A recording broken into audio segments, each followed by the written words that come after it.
There is a dangerous illusion most people live with. They believe manipulation is obvious. They imagine manipulators as villains, loud, aggressive, easy to detect. But real manipulation rarely looks like control. It looks like kindness. It looks like concern. It even looks like love. And that is exactly why it works. Every day, millions of intelligent people find themselves drained, confused, and emotionally exhausted, not because they are weak, but because someone has learned how to quietly pull the psychological strings of the human mind. Manipulators do not control your actions directly. They control your perception of yourself. And when someone gains control over how you see yourself, they no longer need to force you.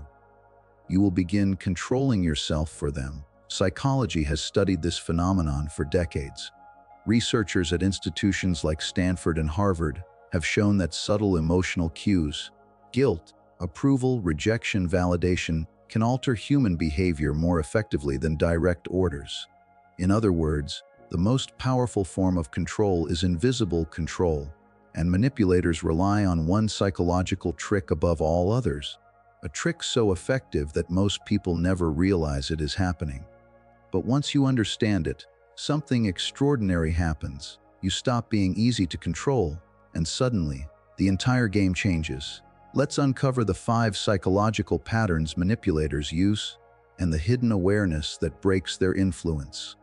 One of the deepest psychological forces shaping human behavior is the quiet hunger to be accepted. Long before we learn complex ideas about success, intelligence, or identity, we learn something far more primitive, that approval equals safety.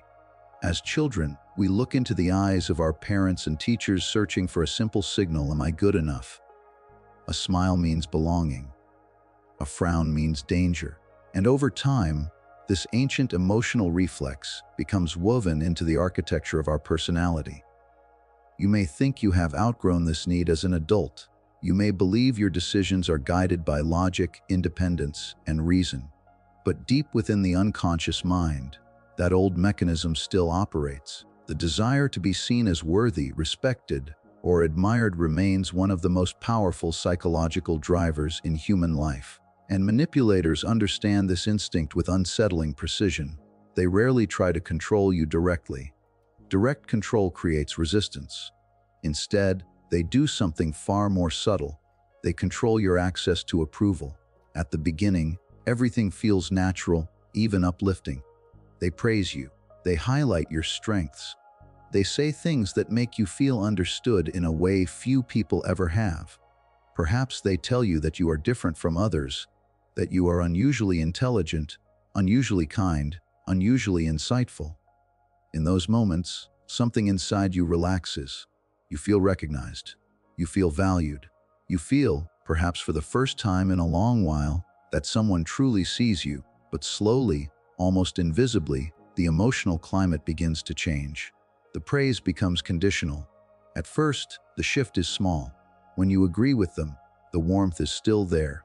The admiration continues. But when you challenge them, something subtle disappears. The tone cools. The enthusiasm fades. Suddenly, the same person who once seemed so supportive becomes distant, quiet, or strangely disappointed. If you question them, the warmth disappears. If you express an independent opinion, the approval fades. If you set a boundary, the silence grows colder. You may not notice the pattern immediately. Most people do not. Instead, the mind begins searching for explanations.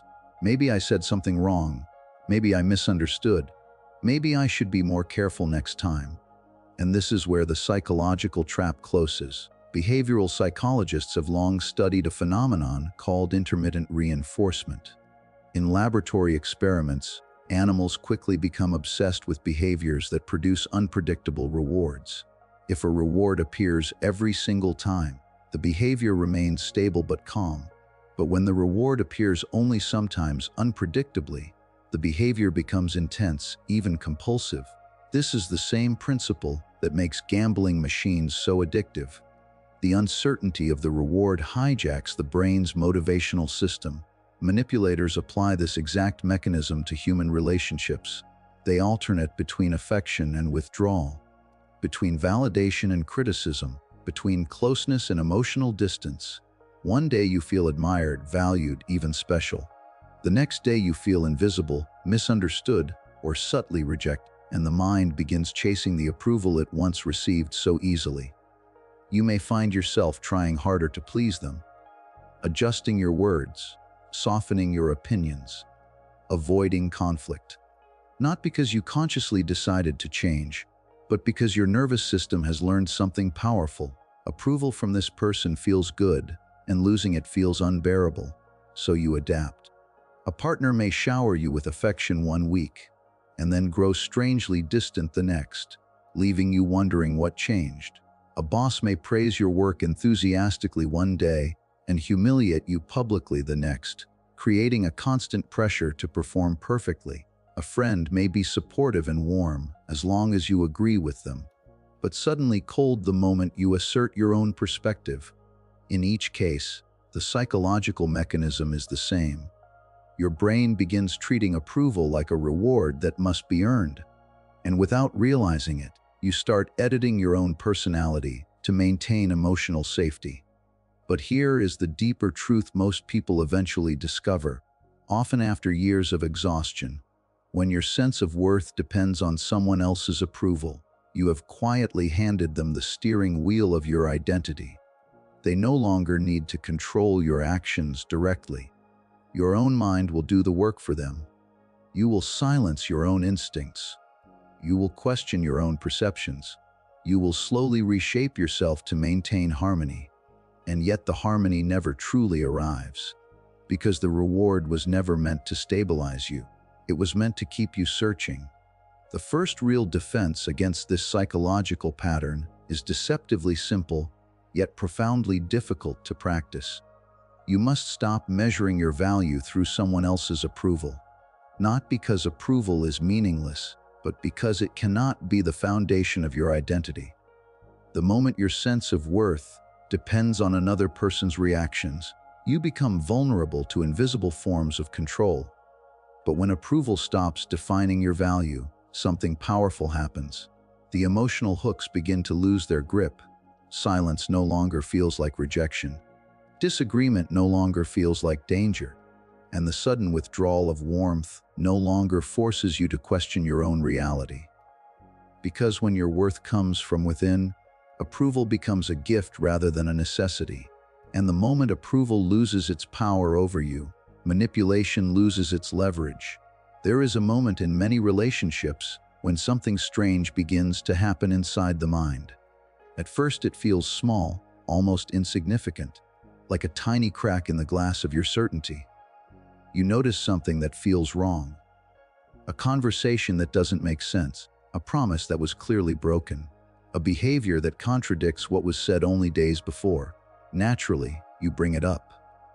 Rationally, you simply want clarity. But instead of addressing the issue, the other person responds with absolute confidence.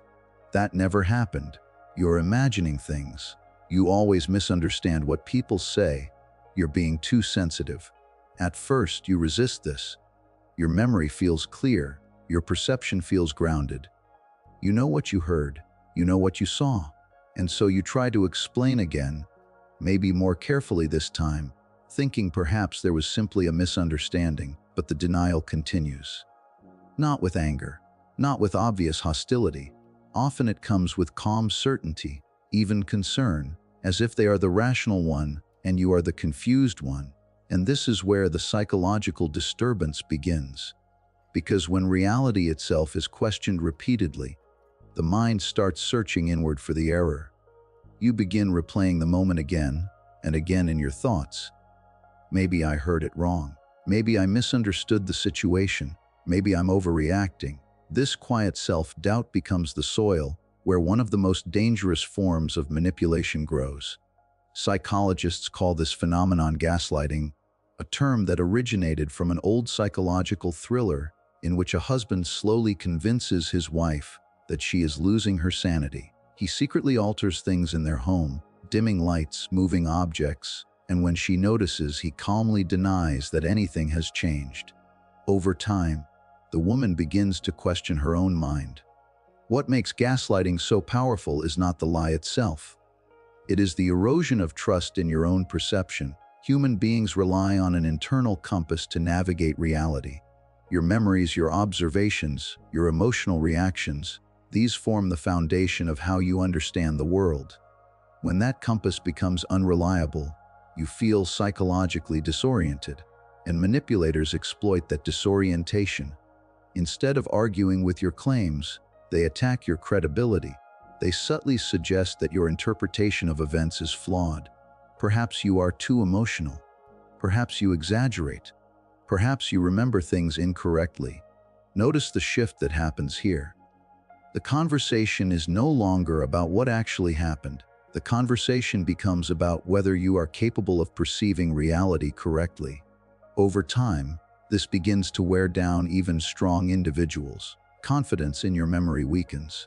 Certainty fades. The mind becomes hesitant, unsure whether its own conclusions can be trusted, and something profound begins to change in the relationship dynamic.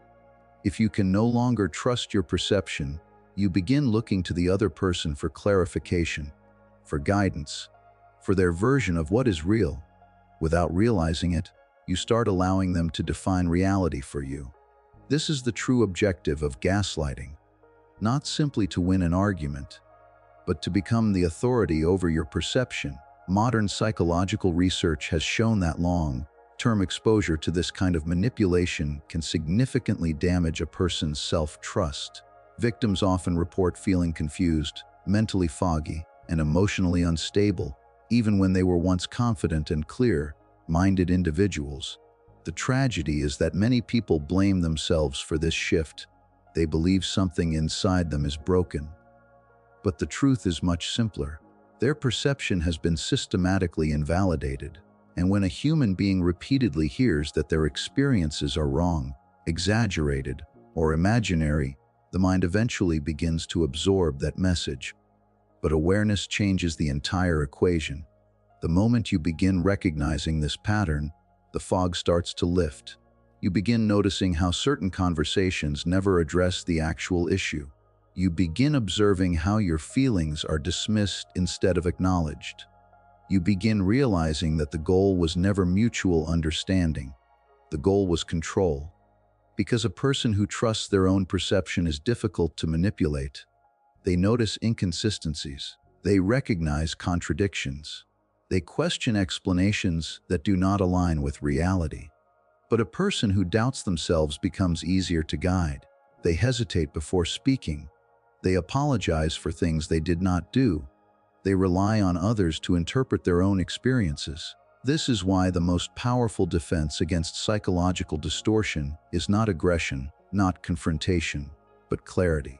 When someone repeatedly dismisses your experiences, instead of engaging with them honestly, that is not communication. It is an attempt to reshape your perception, and the antidote begins with a quiet but firm decision inside yourself. You must trust the evidence of your own experience. Your memory may not be perfect. No human memory is. But your perception deserves respect, especially from those who claim to care about you. Because when you begin trusting your own observations again, something remarkable happens. The manipulator's confidence loses its power. Their calm denials begin to sound hollow. Their certainty begins to feel rehearsed rather than convincing. And slowly, the authority they once held over your perception begins to dissolve. Because a person who trusts their own reality is no longer easy to rewrite. And when your perception becomes anchored again, something deeper returns as well, your voice. There is a powerful emotion that lives quietly inside every human being. It does not shout. It does not threaten, yet it has the ability to bend people's decisions, silence their boundaries, and reshape their behavior without a single command being spoken. That emotion is guilt. Unlike force, guilt works from the inside. It does not push you, it makes you push yourself. And this is precisely why manipulators rarely give direct orders. They understand something fundamental about human psychology. People resist control, but they willingly obey their own conscience. So instead of commanding you, they make you feel morally obligated to comply. You may hear familiar phrases that at first sound harmless, even emotional. After everything I've done for you, if you really cared about me, you would. I guess I'm just not that important to you. At first, these words appear like expressions of hurt. They sound like vulnerability, like someone simply sharing their feelings. But if you listen closely, something subtle is happening beneath the surface. The conversation is no longer about the request itself. Instead of discussing whether the request is fair, reasonable, or healthy, the focus quietly shifts to something much deeper: your character. Suddenly, you are not just deciding whether to help or not help. You are being asked to prove whether you are a good person. And that is where the psychological pressure begins. You start thinking, maybe they're right. Maybe I'm being selfish. You wonder whether refusing would make you appear uncaring. You feel a strange heaviness inside your chest, a discomfort that whispers, a good person wouldn't say no. This is the invisible mechanism of guilt. Psychologists have long studied how guilt functions as one of the most powerful motivators of human behavior. Unlike fear, which pushes us away from danger, guilt pulls us toward correction. It makes us want to repair, to prove our loyalty, to restore harmony. And manipulators understand this instinct with remarkable precision. They do not argue with your logic. They bypass it. Instead of saying, "Do this for me," they say things that make refusal feel like betrayal. "Mao, I didn't expect that from you. I guess I know where I stand now. I thought you were different." Notice how none of these statements address the actual situation.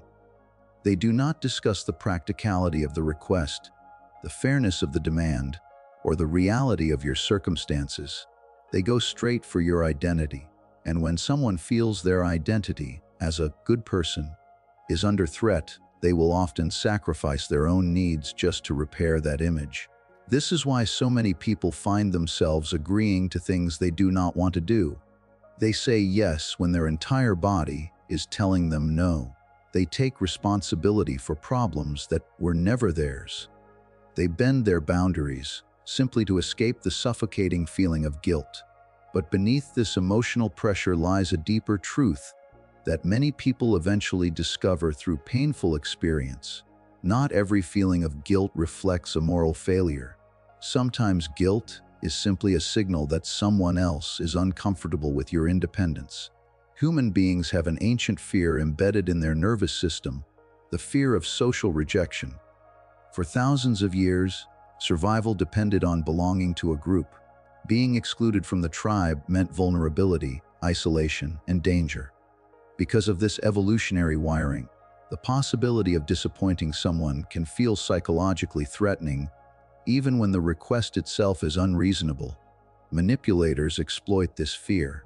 They know that if they can frame their demand as a test of your loyalty, your kindness, or your compassion, you will feel internal pressure to comply, even when compliance harms you. But healthy relationships do not operate through emotional debt. They do not keep silent ledgers of favors that must be repaid through obedience. They do not use disappointment as a weapon. They do not question your character simply because you choose to protect your own boundaries. Healthy relationships operate through something much simpler and far more powerful: mutual respect. Respect means recognizing that another person's boundaries are not betrayals. Respect means understanding that care does not require self-sacrifice. Respect means accepting that love cannot be forced through guilt. The moment you begin recognizing guilt as a potential manipulation tool, something remarkable starts to change inside you. You pause before reacting. Instead of rushing to prove that you are kind, loyal, or generous, you step back and examine the situation with clarity. You ask yourself a question that most manipulators hope you will never ask. Is this truly my responsibility, or is someone trying to make it my responsibility? That single question breaks the automatic spell of guilt, because when you examine the situation honestly, you often discover that the pressure you felt had little to do with morality and everything to do with control. And when you begin separating genuine responsibility from emotional coercion, something powerful begins to emerge within you. You stop apologizing for protecting your peace. You stop carrying burdens that were never yours to carry. And the voice that once whispered you are a bad person for saying no slowly loses its authority, because true kindness does not require you to abandon yourself. And the moment you understand that truth, guilt loses its power to command your life. There is a certain kind of psychological environment where the human mind begins to lose its stability. It does not happen through obvious threats or direct conflict. Instead, it happens through something far more subtle: unpredictability. The emotional ground beneath you starts shifting, not violently, but quietly, day after day, until you no longer feel certain about where you stand. Manipulators thrive in this kind of chaos, because a calm and grounded mind is extremely difficult to control. When a person feels emotionally stable, they think clearly, they observe patterns, they question inconsistencies, they recognize manipulation for what it is. But when a person feels emotionally disoriented, their mind becomes preoccupied with something much more primitive: restoring safety. And manipulators know this. So instead of attacking you directly, they begin creating emotional instability around you. At first, everything feels warm and supportive. They agree with your ideas. They encourage your plans. They make you feel understood and appreciated. In those moments, you feel comfortable, maybe even deeply connected. You believe the relationship has a stable foundation. But then something shifts.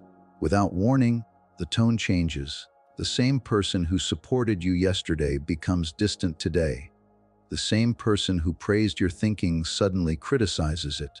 Conversations that once felt open and safe now carry a subtle tension you cannot quite explain. One moment they are warm and encouraging. The next moment they are cold and dismissive. One day they seem proud of you. The next day they question your decisions, as if you have disappointed them. And the mind begins searching for an explanation. You replay conversations in your head. You analyze every word you spoke. You start wondering if something you said caused the shift. What did I do wrong? Why did they suddenly change? How can I fix this? And that is exactly where the psychological trap tightens. Because while you are busy trying to restore emotional harmony, the manipulator maintains control of the emotional climate. Think of it like a thermostat that only one person controls. They decide when warmth appears and when it disappears. They decide when you feel accepted and when you feel uncertain. And since human beings naturally seek stability in relationships, you begin adjusting your behavior in hopes of returning things to the way they once felt. This pattern appears frequently in toxic relationships, workplace dynamics, and emotionally abusive environments. Psychologists often describe it as emotional destabilization. When the emotional environment around you becomes unpredictable, your nervous system shifts into a survival state. In that state, your brain stops focusing on long-term reasoning and begins focusing on immediate emotional cues. You stop asking, "Is this relationship healthy?" Instead, your mind begins asking something far more urgent: "How do I make things normal again?" This subtle shift in thinking is extremely powerful, because once you start chasing emotional stability, you become more willing to tolerate behavior that would normally concern you. You might overlook disrespect. You might excuse sudden mood swings. You might silence your own frustrations just to avoid another emotional shift. Your attention becomes consumed by one goal: keeping the peace.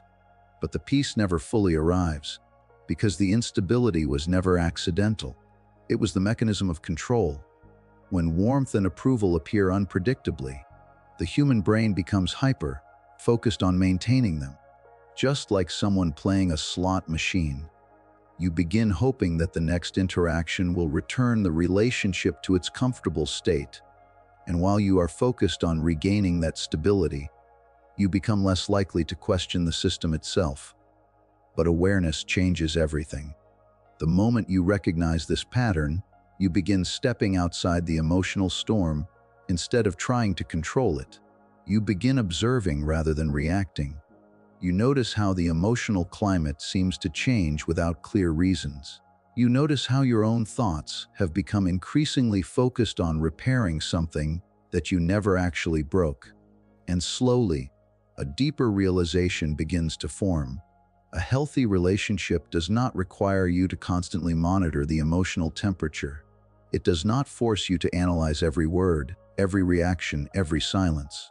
It does not make you feel like you are walking through a psychological maze where one wrong step could suddenly change everything. Healthy emotional environments are not perfect, but they are stable. Disagreements happen, misunderstandings occur, but the underlying sense of respect remains consistent. Manipulation, on the other hand, thrives on unpredictability, because when a person feels emotionally steady, they think independently. But when a person feels emotionally unstable, they seek approval and reassurance. This is why the most powerful response to emotional destabilization is not confrontation. It is refusal. Refusing to chase the emotional consistency of someone who creates instability. Refusing to analyze every shift in their behavior. Refusing to sacrifice your peace simply to restore a balance that was never genuine in the first place. And when you make that decision, something remarkable begins to happen inside your mind. The chaos starts losing its influence. Your attention shifts away from their moods and back toward your own clarity. Their unpredictability stops dictating your emotional state. And slowly, the ground beneath your feet becomes solid again. Because your peace was never meant to depend on someone else's emotional fluctuations. True stability does not come from controlling another person's behavior. It comes from refusing to let their instability control your inner world. There is a quiet irony in the psychology of manipulation. The people most vulnerable to it are rarely the selfish or the cruel. In fact, they are often the opposite. They are thoughtful, patient, emotionally aware. They try to understand people rather than judge them. They listen carefully. They give others the benefit of the doubt. In other words, they possess something deeply human and deeply beautiful: empathy. Empathy allows you to see the world through someone else's eyes. It allows you to recognize pain in another person, even when they try to hide it. It softens conflict. It encourages forgiveness. It makes relationships meaningful and humane. But empathy also has a shadow, because the same ability that allows you to understand others can also be used against you by those who understand how to manipulate it. Manipulators are often very skilled at presenting themselves as victims, not necessarily in obvious ways, but in subtle emotional narratives that slowly reshape how you see them. Every conflict somehow becomes a story about their suffering. Every mistake they make is framed as the result of their pain, their past, their struggles. You might confront them about something hurtful they did. Instead of addressing the behavior, they shift the focus. They talk about how stressed they are, how misunderstood they feel, how difficult their life has been. Suddenly, the conversation is no longer about what they did. It becomes about what they have endured. And because you are empathetic, you listen. You try to understand. You try to see the deeper reasons behind their behavior. Perhaps they had a difficult childhood.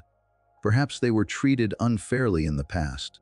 Perhaps they simply never learned healthier ways of dealing with their emotions. Your compassion activates. You begin thinking thoughts that feel noble and generous. Maybe they're just misunderstood. Maybe they didn't mean it the way it came out. Maybe they've been through things I can't fully understand. And slowly, almost invisibly, the emotional balance of the relationship begins to change. Their mistakes become something you must be patient with. Their anger becomes something you must tolerate.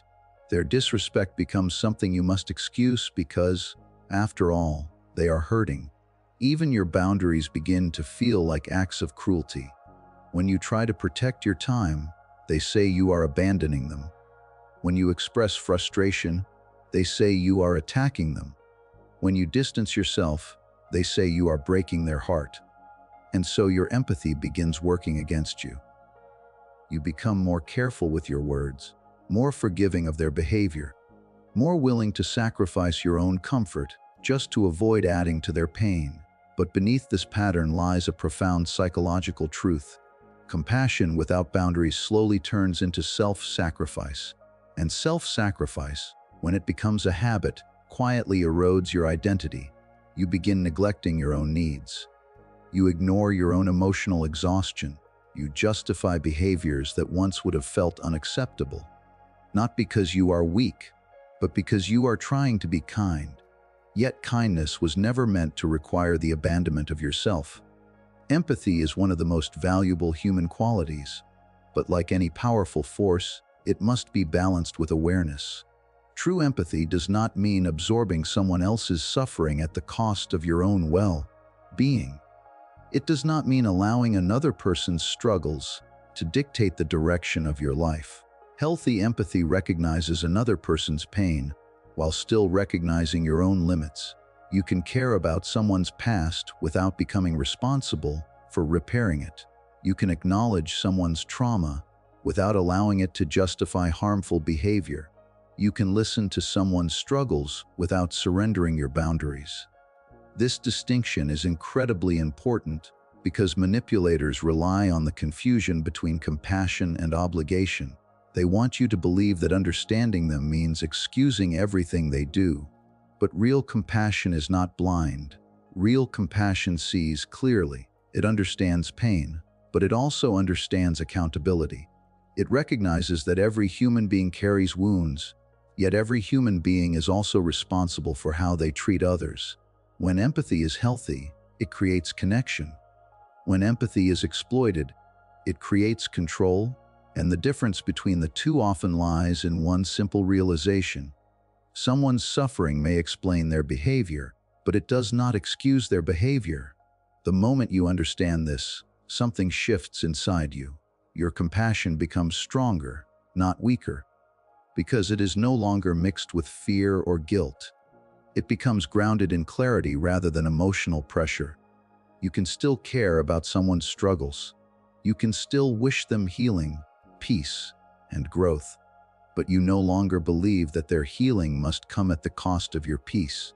And when empathy is combined with boundaries, it transforms into something powerful, a form of compassion that supports others without abandoning yourself. Because real compassion does not demand self-betrayal. It honors both hearts, theirs and yours. The greatest psychological trick manipulators rely on is simple. They make you doubt your own power. They convince you that peace requires compliance. That kindness requires sacrifice. That loyalty requires silence. But once you understand these patterns, something powerful happens. You stop reacting automatically. You start observing. And the moment you begin observing manipulation, it loses its invisibility. And when manipulation becomes visible, it becomes powerless. Because the most dangerous person to a manipulator is someone who finally sees the game.